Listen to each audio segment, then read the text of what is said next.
नमस्कार, प्रणाम, हर हर महादेव, जय शिव काशी। कैसे हैं आप लोग? ज़रूर बताइएगा। कहाँ से हैं ये भी ज़रूर बताइएगा आप लोग।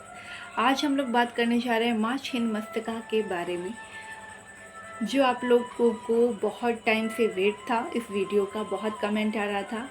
अब मैं आपको बताने जा रही हूँ माँ छिन्नमस्तिका के बारे में। यह माँ 10 महाविद्या में छठी महाविद्या में आती है, छठे स्थान पर। माँ का बहुत अद्भुत रूप है। बहुत सारे लोग इनकी तस्वीर को देखकर, पिक्चर को देखकर डर जाते हैं। उन्हें भय लगता है और उन्हें लगता है कि यह माँ सिर्फ बहुत डरावनी है। बहुत सारे लोगों का ऐसा प्रश्न था, लेकिन मैं आपको बता दूं कि यह माँ कर्ज से मुक्ति दिलाती है, आपके शत्रुओं से बचाती है और आपका हमेशा भला करती है। आपके पालन पोषण, आपके कर्मों को, सभी चीज़ों को अच्छा करती है। अब हम माँ की छोटी सी एक कहानी सुन लेंगे, जिससे आपको ये पता चल जाएगा कि माँ का यह जो चित्र है, रूप है, लोग क्यों डरते हैं। चलिए हम आपको बताते हैं। माँ और उनकी 2 सखी जया और बिचिया के साथ स्नान करने मंदोदरी नदी में स्नान करने के लिए गई थी। तो विजया और जया जो थी वह बाहर ही थी, सिर्फ माँ गई थी स्नान करने। छिन्नमस्तिका माँ गई थी स्नान करने के लिए, जिन्हें हम माँ पार्वती भी कहते हैं। माँ पार्वती, जगदम्बा, आप कुछ भी बोल लीजिए। तो गई थी वो स्नान करने के लिए, स्नान कर रही थी। तो वो इतना मन से लोगों को हर चीज़ देख रही थी और इतना खो गई थी अपने में कि यह जो विजया और जया थी, इन्हें भूख लगा था और बार बार माँ को आवाज़ दे रही थी, लेकिन माँ फिर भी इनकी बातों पर ध्यान नहीं दे रही थी, क्योंकि माँ सभी के कल्याण के लिए इतना सोच रही थी, सभी के बारे में इतना सोच रही थी कि वो अपनी सहेलियों के बारे में भूल गई थी कि उन्हें भूख लगा है। माँ को भी भूख लगा था, लेकिन फिर भी माँ जब मंदोदरी नदी में गई स्नान करने के लिए, तो वहाँ के झरने, पहाड़, पर्वत, फूल और वादियाँ, हर चीज़ में इतना खो गई। और सभी की वह जीव जंतु की परवरिश करती हैं, इंसान की परवरिश करती हैं। तो उस वक्त भी माँ इतना लीन हो गई हर चीज़ में कि विजया और जया जब उन्हें आवाज़ लगा रही थी, तो वह उन पे बार बार बातों पर ध्यान नहीं दे पा रही थी। तब उन्होंने इतनी कड़वी वचन बोली, उनकी सहेली इतनी कड़वी वचन बोली कि उन माँ को नदी से बाहर निकल के आना पड़ा। और माँ बहुत ज़्यादा क्रोधित हो गई और माँ हाथ में खड़ग सख्ती से लाई और तलवार लाकर अपना सिर को काट दी। काटने के बाद उसमें से 3 धाराएं निकली, जिसमें से विजया, जया एक एक धारा पी और एक धारा माँ स्वयं पी। माँ का मतलब होता है ममता, और अपने बच्चों को माँ कभी भूखा नहीं देख सकती। यही बात उनको बोला गया था उनकी सहेलियों ने। तो इसी प्रकार से माँ को जब क्रोध आ गया, इसीलिए माँ ने अपना गला ही काट लिया। तो लोगों को लगता है ये चित्र बहुत ही भयानक, बहुत ही डरावना। और माँ जो ममता की स्वरूप है, जो अपने बच्चों को दूध पिलाती हैं, वो माँ खून पिला रही है। वो माँ क्या कर रही है? खून पिला रही है, क्रोधित होकर। और वही माँ खुद भी स्वयं भी पी रही हैं खून। तो वो अपना ही जब खून पीती हैं, तो माँ को और भी उग्र रूप हो जाता है, क्रोधित रूप हो जाता है। जब कोई व्यक्ति अपना ही खून पिएगा तो क्रोधित हो जाएगा। उसी प्रकार से माँ जब अपना ही खून पी रही थी, इंसान की तो बस की बात नहीं है, क्योंकि वो तो मर जाएंगे। लेकिन जब मैं माँ की बात कर रही हूँ यहाँ पे, तो माँ जब खून पी हैं तो बहुत ज़्यादा क्रोधित हो गई। क्रोधित होने के कारण माँ का ये स्वरूप, ये चित्र इस प्रकार का है। तंत्र मंत्र साधना में, बड़े बड़े जादू टोना में माँ छिन्नमस्तिका का सहारा लिया जाता है। उनके साधक लोग दूर दूर से जाकर बनते हैं और माँ छिन्नमस्तिका का साधक बहुत कम मिलते हैं। क्यों? क्योंकि माँ को प्रसन्न करना छिन्नमस्तिका को इतना आसान काम नहीं है, क्योंकि जो भी यह माँ को साध लेते हैं या इनकी साधना में होते हैं या इनकी भक्ति करते हैं तो उनके पास अलौकिक शक्तियाँ होती हैं। अब आप पूछेंगे किस प्रकार की शक्तियाँ, तो मैं आपको विस्तृत बताती हूँ। उनके पास इंट्यूशन पावर, आपके आसपास नेगेटिव चीज़ें क्या है, पॉजिटिव चीज़ें क्या है, उन्हें बहुत अच्छे से दिखाई देने लगती है। बहुत सारे लोगों को फील होता होगा लेकिन उन्हें दिखाई देती है।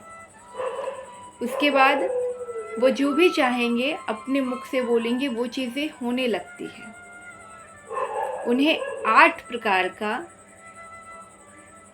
शक्तियाँ प्रदान हो जाती है और वो जो कुछ भी चाहेंगे वो आसानी से प्राप्त कर सकते हैं।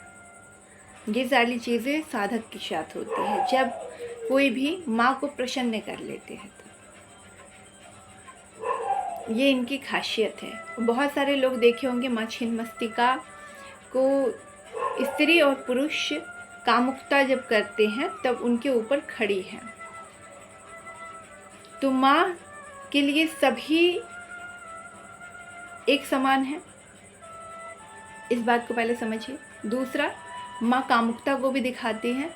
माँ यह कहना चाहती हैं कि अगर आप कामुकता में अगर लीन हैं तो आप मेरे साधक नहीं बन सकते हो। मैं आपको स्पष्ट रूप से बता दूँ, माँ के साधक वही बन सकते हैं जो इससे परे हों, इससे उठकर सोचते हों। वही माँ के असली साधक हो सकते हैं, जो इसका त्याग कर सकते हैं, कामुकता का त्याग कर सकते हैं। वही माँ का असली साधक बन सकते हैं। उन्हें ही हर शक्ति, 8 प्रकार की शक्ति प्राप्त होती है। उन्हें ही अदृश्य शक्ति और टेलीपैथिक नामक होता है चीज़ें, उसे भी वो देख सकते हैं। आप दूर बैठे हो, वो आपके बारे में सब कुछ बता देंगे। आपके घर में कौन से सामान किस जगह पे रखी है, कौन सा वस्तु कहाँ है, आपके घर में कितने लोग हैं, आपके घर के में क्या क्या हो रहा है, वो हर व्यक्ति दूर बैठे ही आपको बता देगा। किसी प्रकार का जादू तंत्र मंत्र हुआ है वो भी खत्म हो जाएगा, जो रियल साधक होते हैं। इसलिए मैं बताई कि दुनिया में सबसे कम साधक छिन्नमस्तिका का आपको मिलेंगे। वो इसीलिए कि छिन्नमस्तिका का साधक बनने के लिए कामुकता का त्याग करना पड़ता है और यही लोग नहीं कर पाते हैं। और जो इनसे परे हैं, वही कामुकता से जो परे हैं, वही एक अच्छा साधक बन सकता है। ये इनकी रियलिटी है, यही सच्चाई है। और लोगों को जब कामुकता पे चित्र आप देखते होंगे, हस्बैंड वाइफ सोए होते हैं, उसके ऊपर माँ खड़ी होती है। माँ यही कहना चाहती है और इसका मतलब लोगों को नहीं पता होता, सही मायने में नहीं समझ पाते हैं और उस चित्र को गलत तरीके से लोग प्रस्तुत करते हैं। चित्र कला वाले उस पर नग्न दिखाते हैं, वस्त्र नहीं दिखाते हैं, माँ को भी निवस्त्र दिखाते हैं। आप बताइए कि किसी भी व्यक्ति ने पहले किसी भी चित्र को नहीं देखा है, अगर कोई पुरानी मूर्ति उन्हें मिला, उन्होंने आकार दे दिया, हो सकता है वो टूट फूट गई हो सकता है उस पर से कपड़े उतार दिए हो, कुछ भी हो सकता है। लेकिन जो चित्र कला बना रहे हैं, मैं उनसे रिक्वेस्ट करना चाहती हूँ कि किसी भी तस्वीर पे आप कपड़ा हमेशा ऐसे दिखाएं, क्योंकि बहुत सारे लोग हमारे सनातन धर्म को बदनाम भी करते हैं। ये भी आप लोग मानिए। मैं अनेक प्रकार की फेसबुक पे फ़ोटो देखती हूँ, माँ की फ़ोटो, भगवान की फ़ोटो को इस प्रकार से दिखाते हैं, अश्लीलता को दिखाते हैं। तो आप लोग अश्लीलता पर मत जाइए। माँ क्या कहना चाहती है उस मायने को समझिए। माँ ये समझाना चाहती है कि कामुकता से भी उठकर कुछ है। जो कामुकता का त्याग कर सकता है वही एक अच्छा साधक बन सकता है।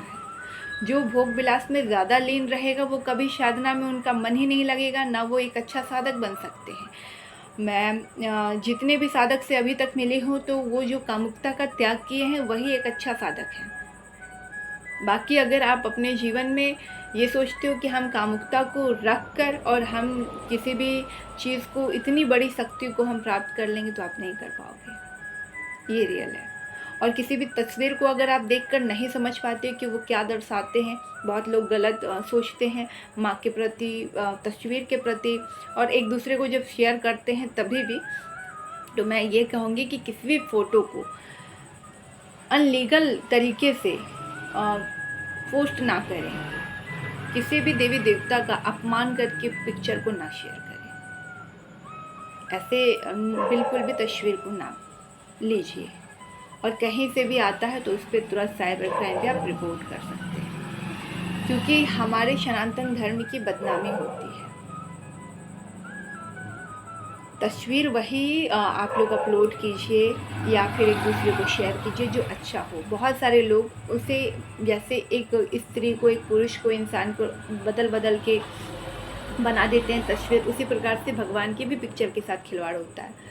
और भगवान ही भगवान एक दूसरे को जैसे प्रेम कर रहे हैं ऐसे ऐसे करके फ़ोटो एक दूसरे को पोस्ट करते हैं गलत तरीके से। तो ऐसे पोस्ट नहीं होना चाहिए। और भगवान की जो मतलब वो समझाना चाहते हैं उसका मतलब भी समझिए, आप लोग अपने जीवन में उतारें। आप लोग खुद बताइए कि आप अगर शराब पीते हैं और नहीं नहाते हो आप लोग और कुछ भी नहीं करते हो और आप सोचोगे कि हमारे पास अच्छी शक्तियाँ आएंगी, तो बिल्कुल भी नहीं आएगी। जब आप कोई भी बुरी चीज़ों का आपके जीवन में आदत होती है तो नहीं हो सकते, कोई भी साधक अच्छे नहीं बन सकते। जब आप उसका त्याग करते हैं फिर आप कोई भी साधना कीजिए, वो छोटी साधना हो या बड़ी स्तर की साधना हो, आपको उसका 100% रिजल्ट मिलता है। ये मैं आपको समझाना चाहती हूँ। और किसी भी तस्वीर को देखकर आपको ये मन में नहीं आना चाहिए कि ये तो तस्वीर गलत है। नहीं, जो तस्वीर बनाने वाले हैं या आपको टीवी पे बहुत तोड़ मरोड़ के दिखाया जाता है टीवी सीरियल, उस प्रकार से नहीं होता है। जो रियल है पुस्तक में उठाइए, पढ़िए और समझिए, उस चीज़ को समझिए। जो बनाने वाले हैं वो तो बना देते हैं, उनका क्या है, वो कोई भी धर्म के हो सकते हैं। वो किसी भी तस्वीर को, आपकी भी तस्वीर को, आप बहुत सुंदर है, आपकी भी तस्वीर को काला बना सकते हैं, गोरा बना सकते हैं, आपके कपड़े उतार सकते हैं, कुछ भी कर सकते हैं। उससे आपका चरित्र पे दाग नहीं, अगर आप गलत नहीं है तो दाग नहीं लगना चाहिए। लेकिन अगर लोग प्रस्तुत कर देंगे तो लोग समझते हैं कि ये चीज़ ऐसा ही है या ये इंसान ऐसा ही है। उसी प्रकार से भगवान के बारे में भी ऐसा ही हुआ है। रियल में उनकी फ़ोटो कुछ और होती है, लेकिन लोग उन्हें कैसे कैसे करके लोगों को दिखाते हैं और उसका सही मतलब नहीं समझ पाते। यही मैं आपको मतलब समझाई हूँ कि माँ यह कहना चाहती है कि कामुकता जो व्यक्ति त्याग कर देगा वही मेरा एक अच्छा साधक बन पाएगा। इसीलिए माँ के कम साधक होते हैं और माँ के जो रियल साधक होते हैं उनके पास अलौकिक शक्तियाँ होती है। ये भी मैं आपको बता दूँ, अलौकिक शक्तियाँ बहुत प्रकार की उनके पास होती है। 8 विद्या होती है उनके पास, 8 कला होती है उनके पास। ये सारी चीज़ उनको माँ के द्वारा मिलती है, जो माँ के शरण में रहते हैं, माँ की भक्ति करते हैं। और माँ का साधना कैसे करना है, चलिए मैं आपको अब ये बताती हूँ। और इस वीडियो को आप लोग ज़्यादा से ज़्यादा इसलिए शेयर कीजिएगा कि लोगों को, पहली बात, भगवान का अपमान ना करें। दूसरी बात, पिक्चरों को जो लोग एक दूसरे को शेयर करते हैं गलत तरीके से, वो होना बंद हो जाए। मैंने बहुत लोगों को देखा है कि कोई पंडित है, कोई ज्योतिष है, एक दूसरे को अगर फ़ोटो शेयर करते हैं तो गलत तरीके से फ़ोटो को पोस्ट करते हैं या शेयर करते हैं। या बहुत बार आप ये देखेंगे कि आप अगर फेसबुक चला रहे हैं, आपको कोई ऐसी तस्वीर दिख गई जो समाज में नहीं होनी चाहिए, फिर भी भगवान को ऐसे लोग दिखा रहे हैं, तो ये सारी चीज़ें भी गलत है, उस पर भी रोक लग सके। और फिर भी लोग नहीं, तो उनके आप आईडी को रिपोर्ट कर सकते हो या साइबर क्राइम में डाल सकते हो। ये आपके पास एक अच्छा ऑप्शन है। या आप उसको ब्लॉक भी कर सकते हो ऐसी आईडी को। ये हो गया। दूसरी बात, आप लोग इसलिए भी शेयर कीजिए जिन्हें नहीं पता है माँ के बारे में, उन्हें सही नॉलेज हो। क्योंकि आप कितनी भी वीडियो देख लीजिएगा, आपको सही बात कोई नहीं बताएगा। और माँ का यह जो रूप है कि इस प्रकार से क्यों है, इसके बारे में भी माँ क्या बताना चाहते हैं, ये भी जल्दी इस पर कोई चर्चा नहीं कर पाते हैं। क्योंकि बहुत सारे लोगों को शर्म आती है। और मैं पूछती हूँ कि शर्म किस बात की? हमारे सनातन धर्म की हर बात आपको पता होनी चाहिए अगर आपको साधना सीखनी है तो।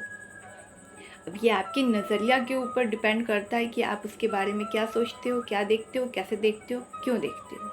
ये आपके ऊपर डिपेंड करता है। आप अच्छे हो तो अच्छा सोचोगे, बुरे हो तो बुरा सोचोगे, ये आपके ऊपर डिपेंड करता है। अब मैं आपको बताती हूँ, चलिए साधना आप कैसे करेंगे। तो साधना करने का सरल तरीका, आप किसी भी पूर्णिमा, अमावस को आप साधना शुरू कर सकते हैं, या तो आप गुप्त नवरात्र में इनकी पूजा साधना कर सकते हैं। तो अभी 6 जून को आने वाली है गुप्त नवरात्र, आप उसमें कर सकते हैं। अब मैं आपको बताने जा रही हूँ कि आपको क्या करना है। आपको करना है यह कि आपको अगर इनकी साधना करनी है तो आपको यंत्र ले आना है। छिन्नमस्तिका यंत्र मिलता है मार्केट में, लेकर आना है। उसके बाद आप सिंदूर ले आइएगा, गंगा जल ले लीजिएगा, पुष्प फूल ले लीजिएगा, खड्ग ले लीजिएगा, ठीक है। नीलाक्ष माला आता है मार्केट में, आपको वो खरीद के लाना है, उसी पर जाप होगा, वो लेकर आना है। ये सारी चीज़ें आपके पास होनी बहुत आवश्यक है। और नीला कलर का कपड़ा लाना है। अगर आपके पास माँ की तस्वीर है तो ले आना है, लेकिन ध्यान रहे ये जो आप पूजा करेंगे ये शमशान में होगा, घर में नहीं होगा। जितनी भी माँ उग्र हैं वो सभी माँ की पूजा शमशान में होगी। 10 महाविद्या का पूजा शमशान में की जाती है, ना कि घर में की जाती है। ये आपको पता होना चाहिए, शमशान होना चाहिए जहाँ पे आपको रोके टोके कोई ना। उसके बाद आपको पाटा बिछा लेना है, उसके ऊपर आपको नीले कपड़े, माँ की तस्वीर, गंगा जल से आप उन्हें पहले छींटे लगा लीजिए। हाथ से नहीं लगाना है, फूल पुष्प से लगाना है, ठीक है। उसके बाद आपको जो भी भोग लगाना है भोग रख दीजिए। स्वास्तिक बनाना है, आपको स्वास्तिक बनाना है। और आपको 4-4 त्रिशूल बनाना है, मतलब 8 त्रिशूल आपको बनाना है उसी जगह पर। आप चाहें तो गोबर से आप नीचे अगर बना रहे हैं तो आप लेप कर सकते हैं। उसके बाद आप बनाएं, उसके ऊपर सिंदूर डालें, अक्षत डालें, अखंड दीप जलाएं, धूप जला सकते हैं। अगरबत्ती का प्रयोग ना करें, धूप का प्रयोग करें, माँ जल्दी प्रसन्न होंगी। इत्र का प्रयोग करें। ये सारी चीज़ें आपके पास होनी बहुत आवश्यक है। और आपको गुरु मंत्र लेना होगा। आपके गुरुजी साथ में हो तो बहुत अच्छा है, नहीं तो आप उनसे आशीर्वाद ले सकते हैं। फिर आपको गणेश जी को आवाहन देना है, उसके बाद शंकर जी को, उसके बाद आपको गुरु मंत्र, उसके बाद ही माँ का आपको जाप करना है, माँ को आवाहन देना है। आपका आसन उसका होना चाहिए, ध्यान रखिए। और आप कपड़े नीले कलर के पहनेंगे। किस कलर के कपड़े पहनेंगे? नीले कलर के ही कपड़े पहनेंगे। ये साधना बहुत सारे लोगों का ये मानना है कि 2 दिन की होती है, लेकिन मैं आपको बता दूं 2 दिन में कोई भी साधना सिद्ध नहीं होता। आप 2 दिन प्रयास कर सकते हैं, लेकिन मैं ये कहूँगी आपसे, यही कहूँगी 2 दिन भी आप प्रयास कर सकते हैं, लेकिन अगर आप 11 दिन का संकल्प लें, 21 दिन का लें तो वो ज़्यादा बेहतर होता है। 2 दिन में भी वो साधक आपको करवा सकते हैं जो पहले से परिपूर्ण हो इस साधना में, वही साधक आपको सिर्फ 2 दिन में करवा सकते हैं। बाकी आप खुद से अगर कर रहे हैं, किसी गुरु के दीक्षा लेकर कर रहे हैं, तो आपको 21 दिन या 11 दिन का संकल्प लेकर करना चाहिए, वक्त देकर। माँ को जल्दबाजी नहीं करना चाहिए किसी भी साधना में, इस बात को समझिए। शॉर्टकट नहीं अपनाना है आपको। और हो सके तो गुरुजी आपके साथ हों तो आपको मार्गदर्शन करते रहेंगे हर चीज़ में, वो ज़्यादा अच्छा होगा आपके लिए। मैं आपको मंत्र दे दूँगी, क्योंकि किसी भी मंत्र का आपको पता है मैं जल्दी उच्चारण नहीं करती हूँ, और सारे मंत्र को मैं इसलिए देती हूँ लिखकर कि आपको पढ़ने में आसानी हो और आपसे एक भी मिस्टेक ना हो, कि अगर आपका एक भी मिस्टेक हुआ उच्चारण में तो आपका वो ना सिद्ध होकर कुछ और सिद्ध हो जाएगी, और उसका आपको भोगदंड भी मिलता है जब आपका गलत उच्चारण होता है। इसीलिए किसी भी मंत्र को उच्चारण करने से पहले अच्छे से आप उसे याद कर लें, रट लें, दिमाग में डाल लीजिए, फिर आप पूजा पे बैठिए। ये नहीं कि एक मंत्र पढ़े फिर किताब देखे, फिर मंत्र पढ़े फिर किताब देखे, ऐसे आपका गलत हो जाएगा और आपका नहीं हो पाएगा सिद्ध। तो ये आपको सबसे पहले समझना होगा। किसी भी पूजा करने से पहले आपको मंत्र जो है वो आपको हमेशा याद हो जाना चाहिए, उसके बाद ही आप पूजा पे बैठिए। गुलाब के फूल ला सकते हैं माँ के लिए, या तो नीला पुष्प भी आता है वो भी आप माँ को अर्पण कर सकते हैं। नीला गुलाब भी आता है वो भी आप चढ़ा सकते हैं। तो इस प्रकार से माँ की पूजा करनी होगी। उसके बाद जब आपका पूजा संकल्प खत्म हो जाए, पूजा हो जाए, आपको हवन करना है। हवन करने के बाद ये जितने भी आपने सामग्री लेकर आई थी माँ के लिए, ये सारी सामग्री को आपको क्या करना है पता है? आपको वही नीले कपड़े में बांध कर किसी भी बहते हुए तालाब में जाकर प्रवाहित करना है। ये सबसे बड़ा आपका कार्य है। दूसरी बात, जब ये आप प्रवाहित कर रहे हो तो आपको पीछे मुड़कर नहीं देखना, सीधे अपने घर आना है। और फिर माँ छिन्नमस्तिका के मंदिर में है तो आप माँ का दर्शन करें, नहीं तो अगर आप किसी शमशान में कर रहे हैं तो फिर आप वहाँ जाकर 2 अगरबत्ती जला दीजिए माँ के नाम पर। इस प्रकार से आपका साधना कंप्लीट होता है। शक्तियाँ आपको 8 प्रकार की मिल जाती है और आपको आसपास की चीज़ें के बारे में भी बहुत अच्छे से पता चलता है। आपके कर्ज अगर आपके जीवन में हैं तो आप इससे मुक्ति पा सकते हैं। आपका वैवाहिक सुख में अगर दिक्कत है तो वो भी अच्छा हो सकता है। और मैं एक बहुत बड़ी बात का आज खुलासा करना चाहती हूँ, जिसको भी लगता है, कोई भी साधक हो या फिर नॉर्मल इंसान हो, जिसे भी लगता है कि उन्हें एक बहुत बड़े स्तर का साधक बनना है या फिर उन्हें अपने जीवन में प्रगति ही प्रगति चाहिए, तो वो क्या करेंगे यह मैं बता दूँ आपको। जैसे छिन्नमस्तिका का अगर आप कर रहे हैं, साधक बनना चाहते हैं और बहुत बड़े स्तर का बनना चाहते हैं और उसके बाद किसी भी व्यक्ति का जादू टोना ये सारी चीज़ें आप पर काम ना करे तो आपको क्या करना है। आँख का पेड़ आता है तो आप छोटे आँख का पेड़ देखोगे, लेकिन बहुत बार बड़े बड़े आँख का भी पेड़ आता है जिसे हम तोड़ते हैं, जिसके पत्ते जिससे दूध निकलता है, जो शंकर भगवान पे चढ़ते हैं, उसे ही कहते हैं आँख का पेड़। उसके जो लकड़ी होते हैं उसका आप खड़ग बना लीजिए, पहनने वाला खड़ग, पैर में जो चप्पल होते हैं ना, जो पुजारी लोग पहनते हैं या पंडित लोगों को आपने देखा होगा, उसका चप्पल बनवा लीजिए और पूर्णिमा के दिन आप उसको पूजा करके आपको धारण करना है, पहनना है। वो चप्पल फिर आप किसी भी व्यक्ति को दूसरों के पैर में डालने मत दीजिएगा, तभी ये काम करेगा। इससे आपके ऊपर कभी भी बड़े से बड़े तांत्रिक का, बड़े से बड़े महात्मा का कोई भी काला जादू आप पर कभी भी काम नहीं कर सकता है। यह इसका चमत्कार है। और आप कोई भी अगर साधना और सिद्धि में है और इस चप्पल को जहाँ भी पहन के जाएंगे आपको बहुत फ़ायदा होगा और 100% है कि आपको जीवन में किसी के पास सर नहीं झुकाना होगा, हमेशा आपका सर ऊंचा होगा। ये मैं जानकारी नहीं देती, लेकिन बहुत रिक्वेस्टेड था जानकारी, क्योंकि एक व्यक्ति बार बार पूछ रहे थे कि ऐसा कोई चीज़ बता दीजिए, तो मैं उनके लिए बताई हूँ। अब आप लोगों का कर्तव्य है इस चीज़ों को उन सारे लोगों के पास पहुँचाइए जिन्हें इनकी ज़रूरत है और नीड है, और लोग जानने के बाद भी नहीं बताते हैं। हर हर महादेव, जय शिव काशी, जय माँ छिन्नमस्तिका। और अवश्य जाइएगा माँ छिन्नमस्तिका के दरबार में और वहीं साधना करें तो ज़्यादा अच्छा होगा आपके लिए।